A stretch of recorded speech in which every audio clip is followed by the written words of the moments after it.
Here are members of Alexandria Ocasio-Cortez, the girl who just got, who's going to be the congresswoman candidate for the Dems in Queens. She's a socialist. Here are members of her party harassing Mitch McConnell as he comes out of a restaurant in Kentucky. Vote you out! Vote you out! Where are the babies, Vote you bitch? out! Vote you out! Yeah. Vote you out! Vote you out! Vote you out! Turtlehead. Vote you out! Vote you out! Vote you out! Vote you out! Vote you out! What are you doing to get the babies back? Yeah, we know where you We know live where too, you bitch. live. We know where you live. This is a clip from the Andrew Klavan show.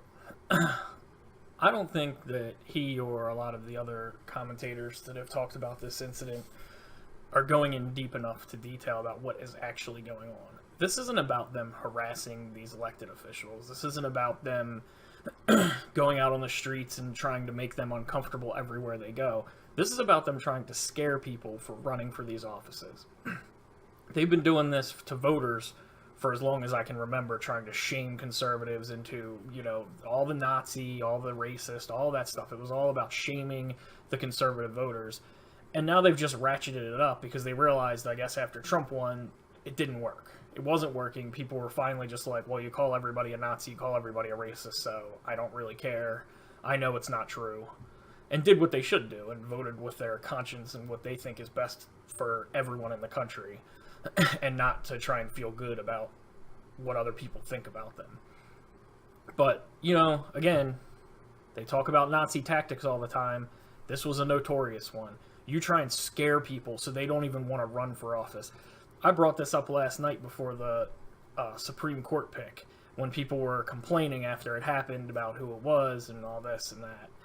And I said, I wonder how many people did he ask that just said flat out, no, I don't want to deal with it. And this is their goal. And I have no proof that that happened. I have no idea if that happened or not. But it wouldn't surprise me because look at what people have to deal with. Look at what people who don't even really support Trump that vehemently have to deal with. What do you think people that are first pick of Trump and his constituency, what do you think they're going to think when they get put in a situation? They're going to be like, oh, so great, I have to be worried for my family's safety. I can never go out to dinner peacefully anymore. All this stuff, that's all this is about, and that's why this is so horrible. It's not so much they're just being crappy people, because they are, and they look like idiots, but it's really about the fact that they're trying to scare people from running for these offices, and that's what we need to talk about, and that's what we need to point out. And that is why they are terrorists. They are domestic terrorists. This is domestic terrorism right here. This is trying to bully people from feeling safe if they are a part of a certain political party, and it is absurd and it is ridiculous. And more commentators need to start bringing this fact up and stop just pointing out that they're crappy people and they're bad people, because that's very obvious. They need to point out what this is all about.